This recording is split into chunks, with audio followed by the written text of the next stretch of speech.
You know, William Faulkner once said, to understand the world, we must first understand a place like Mississippi. My good friend Milo Hamilton would say, to understand the world, we must first understand rice. And to understand rice, we must first understand the world. Milo Hamilton is more than the world's premier rice economist. He's an incredible businessman, and he's a good friend. He flew all the way from Austin, Texas, and drove right here to Drew, Mississippi, to sit down in our own offices and talk about his book, When Rice Shakes the World, and talk about being in business as a young person and as someone his age, and the successes he's had, and a whole lot in between. Here's episode 13 of the Weekly Staff. Are you listening? Damn.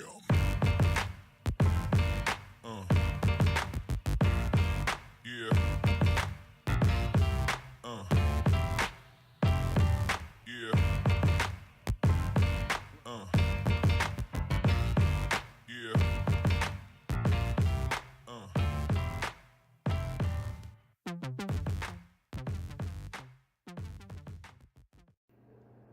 Good to see you, Mr. Milo. Thank you for inviting me over to Drew. I had a great hamburger, and potato salad made out of baked potatoes is just delicious. Well, I'm glad you liked it.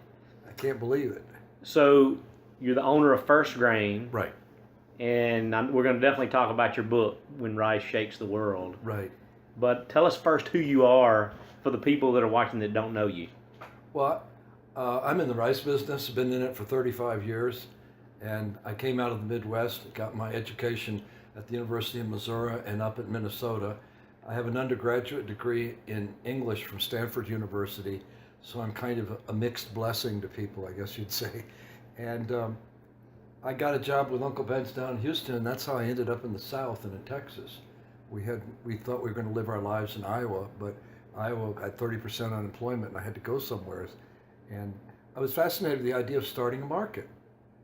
I've been working with a grain advisory service in the Midwest, teaching farmers how to use futures and sell their crop, but I had never, ever thought of coming south, and I didn't even know what rice was. I mean, you eat it now and then, and it would, in those days you had these yellow tickers that would go, and every once in a while they'd say, Zowie! Arkansas grows rice.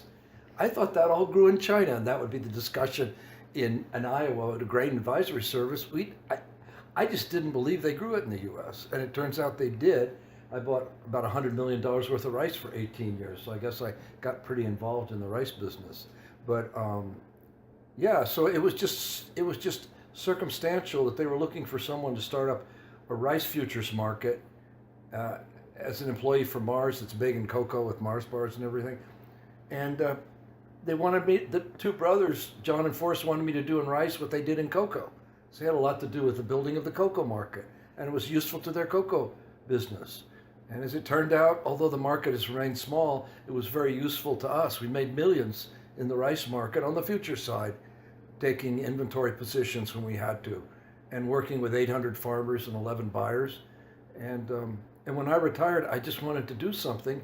And since I paid all that money for all that rice, I went around looking for someone that might want to do business with me. And nobody wanted to do business with me. I was digital. I was going to trade rice online. No one wanted that. I said, you're a really smart guy, but I don't want that. So I ended up with one customer out in Maui, Hawaii, at a restaurant for breakfast. And I won't tell you who he is. Very smart gentleman that acts like he's not smart at all. Those are the ones you better be concerned about. Sure. And he said to me, you know, Milo, you're a smart guy. I mean, I'm a smart guy. I'm humble, right? Right. But what you're selling, I don't need. And if you're in a business that's not making any money, and potential customer says, I don't need what you're selling me, you better listen up. So finally I decided maybe I start listening to people and maybe I make a little bit of money. And he said, what I need is a map. And this guy's from Arkansas. He knows Arkansas really well, like the back of his hand. And yeah, I need a map. Like if I come into the Little Rock Airport and I need to get to DeWitt. DeWitt, yeah. It was in that movie with McConaughey called Mud. Sure. The mill was in the background. I know because I saw it. And he said, yeah, I want to get from Little Rock to DeWitt, and I want to go through Stuttgart. And he can be really cryptic, my good friend. business mentor and spiritual mentor to me. I said, you know how to do that? You know exactly where you are. What do you mean? What do you mean by a map? I don't understand. A market map.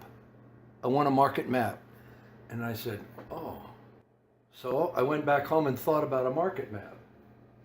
And I finally typed something up on the computer and I sent it to him.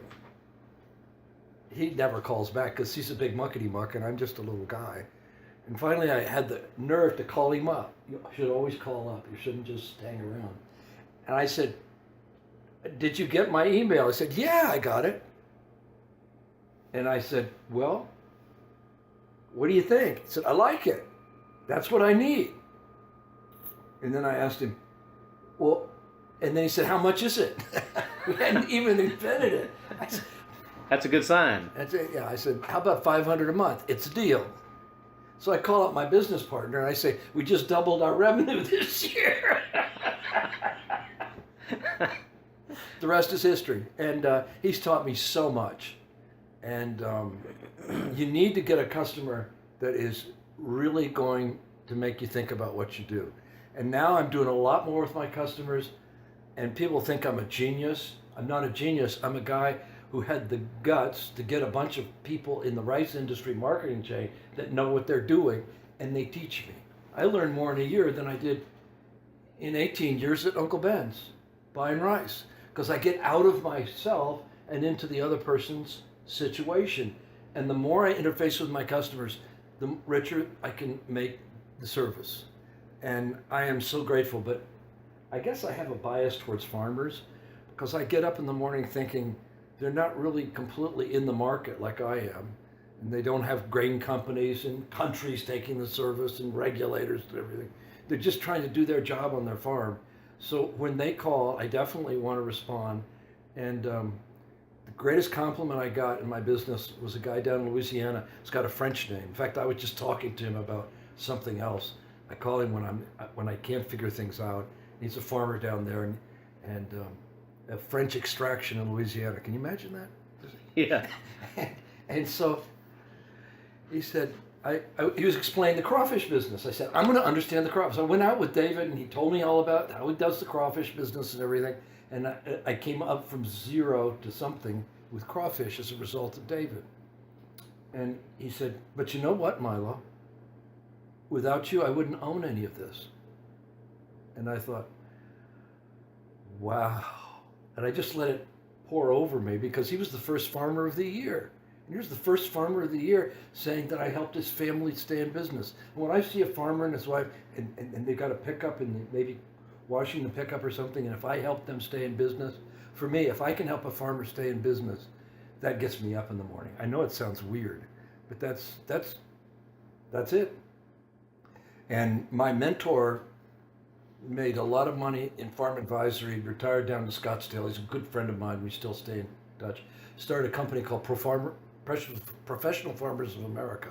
And he would point to the sign in his office and say, "Do you see that sign?" I said, "Yes." "What is it?" He said, "Professional. I want the farmers to be professional, just like all businessmen are professionals." And he said, "If you farm as a way of life," I'll never forget these words, "it can get expensive for somebody, either the farmer or the taxpayer or both. But if you farm as a business, it can be a very rewarding way of life. And what's a better thing for a farmer to do than open a restaurant?" That's why I'm down here. That's why I'm talking to you, because in the end, I see the farmer making stuff for restaurants and making stuff for grocery stores and who knows what all. The basics of life and the basics of food come from what the farmer does.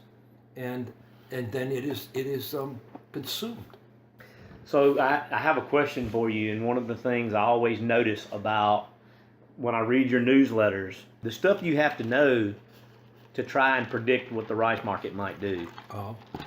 I mean, it's what governments are in control and out of control, climate change. It's a lot more than just supply and demand going on there. It is. In your knowledge about the world, just to predict this one little grain, that just blows my mind, because you have a lot of opinions on things from trade to, what the president is doing with North Korea. We talked about that yesterday on the phone a little bit. It's just crazy the stuff you have to understand to try to predict this. How do you keep up with all that? Well, it's basically, I have 3 geographies and 7 market factors. And at the very essence of what we do is that, and I boiled it down. And it's a way of looking at the world. The first one was the Far East. The second one is is North America, and the third one is South America. So if you can master what's going on in Arkansas and in Asia, and it's actually the price is very discoverable in Asia more than it is in this country. Really? Yeah, because it's hard to get a hold of cash prices for rough rice. I do it every week, and we have to canvass for them, and it's geographically dispersed. And then South America is fairly easy. So if you get South America right, which is a major competitor in the Western Hemisphere, and you get Asia right, Asia doesn't compete with our markets so much as it sets the overall level. I'll give you an example. Right now, everybody's bearish. They're always bearish. But right now, they're bearish because they think we're going to have a huge increase in acreage, and the price is going to go down the tube, which is a possibility. But in order for the price to go down the tube, it's got to go down to or below the Asian price. And the Asian price is moving up. It's moved up for the last 3 years, okay? And what it does is it bottoms in October, tops in July, bottoms in October, and tops in July. And when the market starts topping at a higher price than the previous year, you have what's called a reversal. We've seen that in the last 2 years. My hunch is that by next fall, the equivalent price offer out of Asia by July, which will be the top of the market, will be at $11 or $12 equivalent hundredweight here. And so when you talk about the collapse in this market, it ain't going to go below that level. So you talk about loan support, the Asian market is the support underneath the Americas. Basically, the 2 geographies of the U.S. and South America, which are the Americas. There are only 3 markets of significance in the world, real significance. One is the Americas, and the other is in North and South America too, and then Asia, which is 1. So if you get those right, you got a fair chance of catching the direction in the market and seeing what's going to happen. Now there's a bunch of turning points going on, and those turning points are only the ones that I'm concerned about for rice. I'm very concerned about NAFTA blowing apart. That's going to hurt the U.S. farmer and our exports if that happens, short term. But there is a turning point of in the market which is not well understood, that the corn yields are going above the rice yields. So the corn yields are actually higher than the rice yields globally, and they just broke out to the upside because they have GMO and we're banned from using GMO in this country. Now, the average corn yield in the world is 30% higher than the average rice yield. Nobody's paying attention to it, but at some point, 50, 60, 70%, something has to snap. And that's something I came up with. I haven't heard anybody else talk about that, but it just makes common sense to me that if you can grow a crop with 50% higher yields, you're going to lean on the margin towards that crop. So that's a somewhat bullish. It's going to buy acres, basically, is what you're saying. Yeah, on the margin. Now, you got 2 things going on in Asia. One is that they're moving towards a Western diet, which is more hamburgers and potato salad like you had for lunch, rather than a bowl of rice. But on the other hand, people are getting very tired of growing rice by planting It's hard work. on a parcel of land that's very small, and they're getting tired of that, and they're going to cities. So at the same time, the rice industry is under change because people want to work at a job 9 to 5 rather than on a rice farm, backbreaking work for nothing, for actually nothing, and so that is a force at work to change the market, but the other turning point, father market would be determined by yields. Mother Nature can determine things because Mother Nature will come in and make the world colder. I have 4 meteorologists I work with. They all believe that this world is going to get colder. Have you noticed it's been a little brisk here recently? Yes, yeah. A little brisk. It makes us all want to move further south. They say we're going to drop into a refrigerator for anywhere from 10 to 50 years. And this may or may not be the part of that trend, but it's because the sunspots go very low, the cosmic rays pick up, you get cover, you get seismic activity in volcanoes. I don't want to sound like a fruitcake, but this whole world could change from global warming to global cooling. Global warming is good for rice, because it's irrigated. So hot, dry is not bad for rice. What is bad for rice is cold, wet, and overcast for long periods of time. And we haven't had that in 200 years. We could be starting next year going into something we haven't seen in 200 years, and we don't know how long it's going to last. Now, in terms of stocks, the market is saying there's a lot of world stocks, but it's all in China. 65% now is in China. They've increased their stocks of rice by 53 million metric tons in the last 3 years, don't you know? I don't know if the rice is there or not, but if it's there, that's a lot of rice.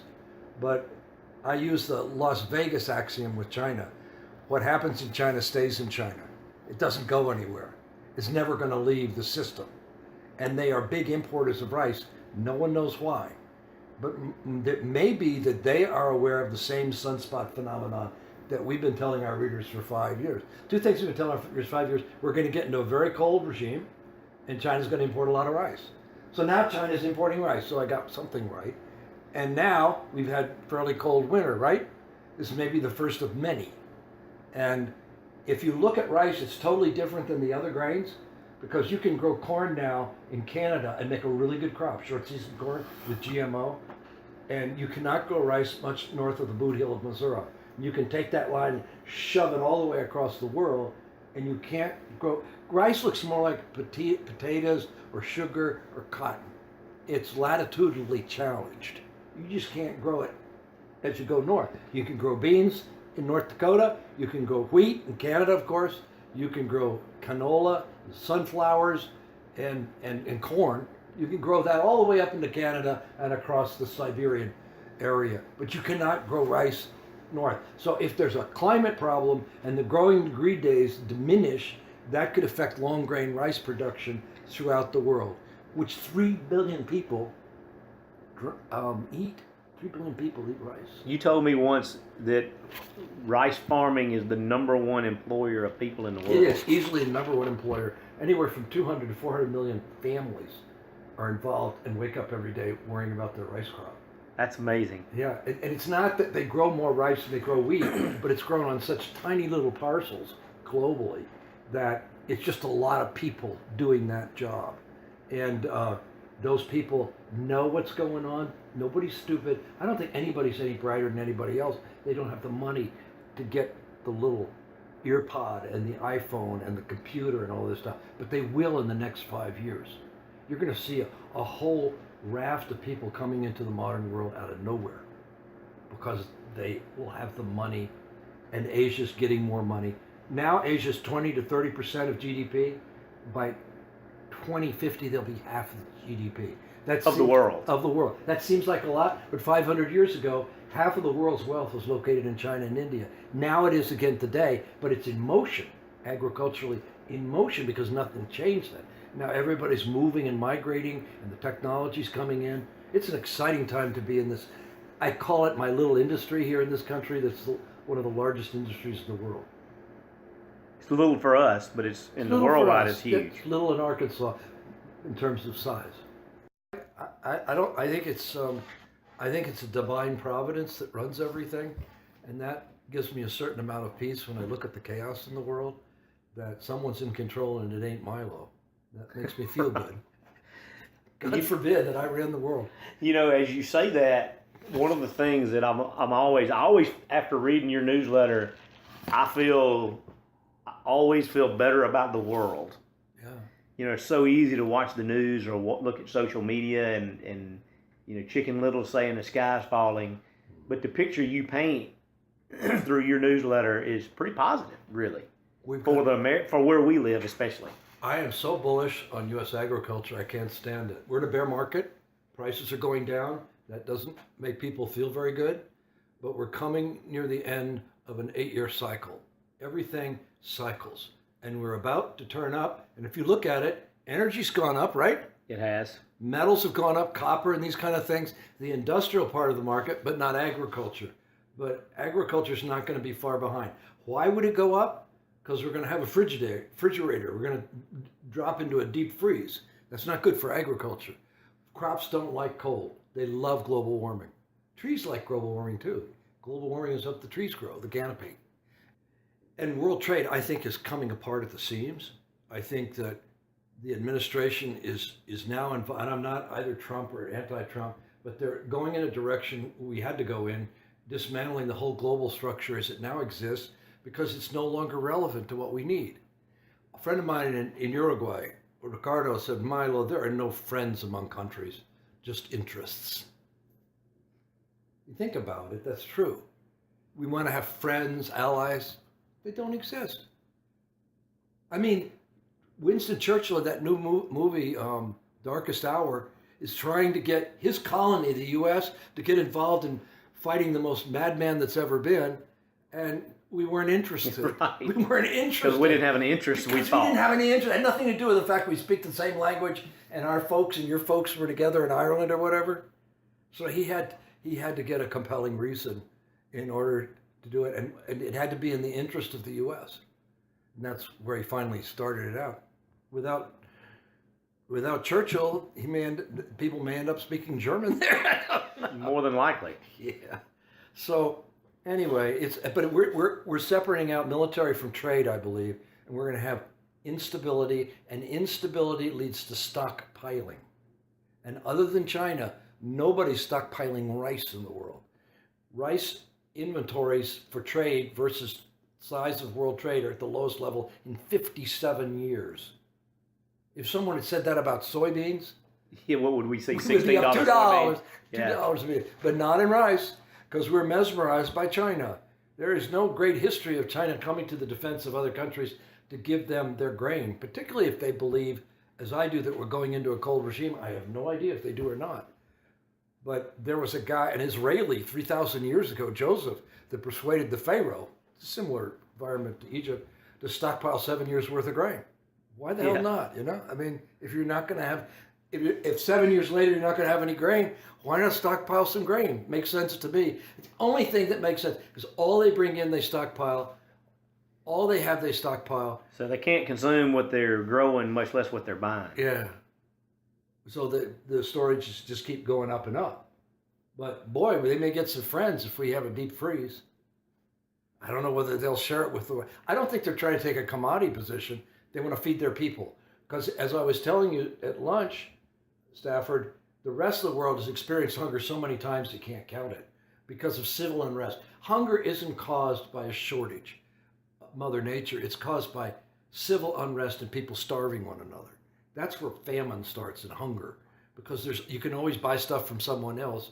And in this country, we've only had 2 times of famine. Now, I'm not talking about being undernourished. One was the War of 1812, where the British blockaded our coast. We couldn't get the grain around. And the other was the Civil War. We all know that there was great misery in the Civil War. In China, going back 1,000 years, they've had zillions of those. Europe, 3 or 4 pages you can fill up of famine and hunger. So the rest of the world looks at grains very differently than we do. We look at it as an opportunity to make money. Grains are a cash for you. You're a cash farmer, right? Right. You're not trying to feed your daughter Mary with the stuff you grow. Right. You're not worried about her health because you won't grow enough this year. There are areas of the world where if you don't have it, your Mary doesn't eat. It's hard for us to wrap our minds around the rest of the world. And now they're getting into a generation of millennials in Asia that have not seen famine, which is a real blessing that they don't understand all this. Their fathers and grandfathers do. But decisions are made in grain which are idiotic, pardon the French, because they want to absolutely control the grain markets because they're totally worried about famine.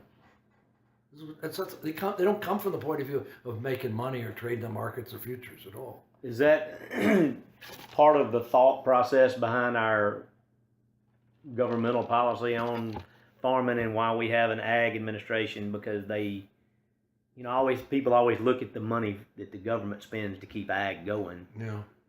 But it's more of a strategy. It's a long-term strategy is what it really is, isn't it? It is. Well, we got the $90 billion food program, and that's to give people what they need.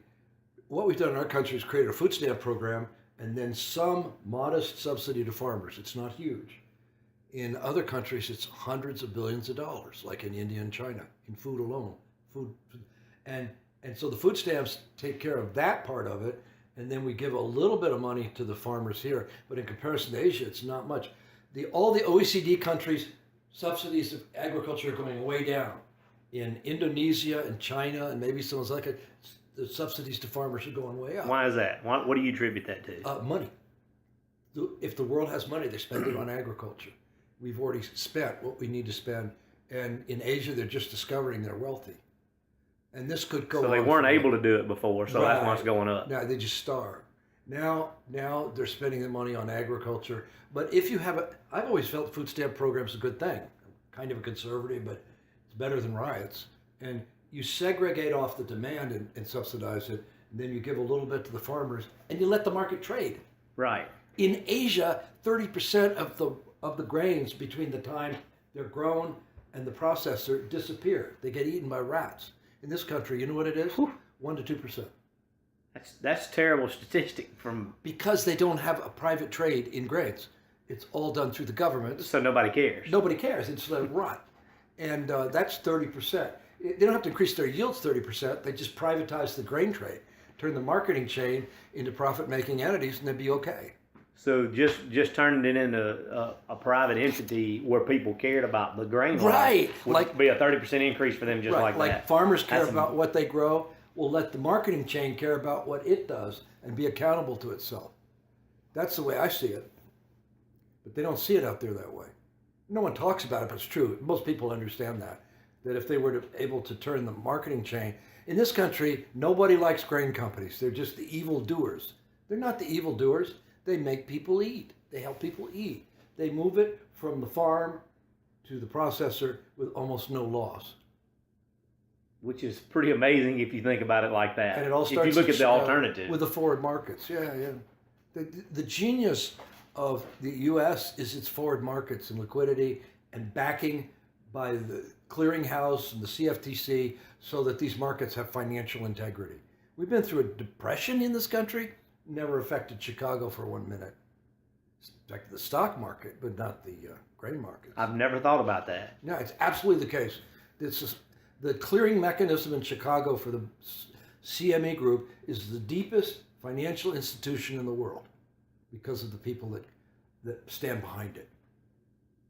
Bottom line is we've just never been hungry in America, really. We've never had to worry about any of this stuff. You know, these kids are wonderful kids. They're well nourished. They don't have to do anything. Just sit and look pretty, right? But and that's good. No kid should have to worry about hunger. So our indifference to food is a great blessing. But it makes the farmer little part of the economy now. And so the voice is diminishing for the farmer over time. What advice would you have for young people? You know, we've always talked about how you like to hire younger people. Right. Like if you were talking to young people that were wanting to be an entrepreneur and you've done a lot of cool stuff, what advice would you have for somebody 18, 19, Mary Stafford's age and Bo's age, you know? First thing is come to work for me.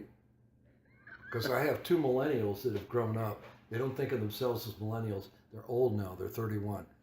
I read a book which said, hire a young person if you want to survive. So I just started hiring people till I find people that fit with me. But what I believe is that entrepreneurs are people that are doing what farmers have always done. So what I'm just saying is everybody become a farmer, because all farmers, whether they like it or not, are entrepreneurs. And that's maybe why I like farmers, because I just love businessmen. I love people that take risk and deal with nature and deal with Father Market and Mother Nature. They're not married, by the way. They don't have anything to do with one another. And just enjoy being out in their industry, whether it's outside with the ducks or inside with a piece of equipment, and it's theirs, and they determine the destiny of it. But what I tell everybody, young or old, is that it's a basic mathematical fact of life, and it's knit up in what the Chinese value. They're great businessmen, and that is there's 3 things in life for a Chinese person that I can see. One is food, and the other is money, and the third is ancestors. Now you might say, wow, what about ancestors? What has that got to do with food and money? Well, first of all, to have good food, you've got to have money. If I didn't have any money, he wouldn't have served me. No, just kidding. I wouldn't get it regularly, not hamburgers like that for no money. But money buys you food. In China, they say we eat everything with 4 legs except the table, our table. Right? But the third one is ancestors, and I bugged me about it. And when I set up business for myself, I said, "What's the chance of succeeding in a business?" I was 54 years old, and now I understand why the Chinese venerate ancestors. It's not so they can look like goody two shoes. They know that's where the value is in life. And you're either old or you become an ancestor. I'm going to become an ancestor sooner than this man, and hopefully those two, if it all goes well for you all. I will be an ancestor before anybody else in this room, if all goes well for you, and maybe it doesn't go so good for me, I don't know. But in point of fact, they've done studies which indicate that there's a 20% chance that you'll succeed in a business over time. Any business, any country, any time. So you got about a 1 in 5 chance of putting your life savings into something and you get it back. And at 54, you really are talking about your life savings. That's all she wrote, you know? So I said, what if I'm 54 years old? Does that make any difference? And when I got laid off from my company, they said, enjoy your retirement. You got a little bit of money. You got a nest egg. Don't do anything. You'll never get paid what you were paid here. And just go away. And I said, well, maybe true, may not be true. I don't have very smart ideas, but I will think about whether my ideas are smart or not. And that's a key to life, is to question what you're doing and to question your own thinking about what you think your limitations are. Is it possible? Is it something that could happen? And if so, can you do it? And I love that one with the gentleman that has the hotels, because you've got to think about the possibility of failure. And you have to talk to as many. And I did. And when it comes out, it's been studied in England. If you're over 50 years of age, the probability of succeeding at what you're going to undertake is 60%. That means if you're older, you're not less wise, you're actually wiser.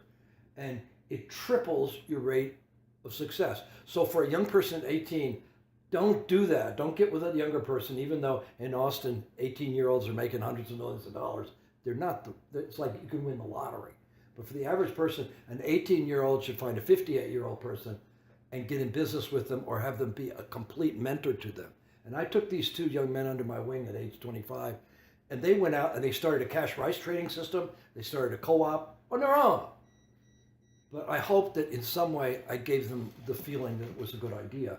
So ancestor in Chinese means find someone older than you, old as the hills, and get in business with them. Either actually get in business backing, or find out how to do it and take your idea to them and let them critique it. Because if you don't get someone older than you, your chance of succeeding are 1 in 5. What, wasn't 1 in 3 better than 1 in 5? That's all I said to myself. So when I got in business with my first partner, I said, I'm taking out the 40%, which means I have a 100% chance of success. And I've succeeded I've started 4 businesses, 3 have been successful, which is something. I'm not a big-time entrepreneur, but and I'm having a lot of fun doing it. It's a pretty good success rate, though. It's okay for someone like me. So get someone young that wants to be a business person with someone that's very old, like over 50 at least, and also wants to be in business. And the 2 of you together can form a partnership, either actually a partnership where they provide the money and you do the work, or something like that, because the chances of 2 18-year-olds succeeding, Austin notwithstanding, are very small, really, for the average person. But your success rate goes up if you associate with people that have a high success rate associated with their age. I know that sounds ridiculous, but it's true. And the Chinese are very successful business people. Whole families are together. Whole families work. Here, everybody's family busts apart. You get divorced, you get separated from your brothers and sisters. In there, family's very important. And it is the underpinnings, because the families have old and young. I'm 72. I'm going to have a granddaughter this week, Hazel. I hope to teach her to be a fantastic businesswoman. That's it. Tell us about your book. My book is called When Rice Shakes the World, and it hasn't happened yet. In fact, it's been dull as dishwater. In fact, the price is going down. When a farmer here shakes the world, I mean, the price is going up, Milo? I say, no, it's been going down. Oh, I'm sorry. But when you hurl hundreds of billions of dollars into an industry, that sort of sets it off a bit.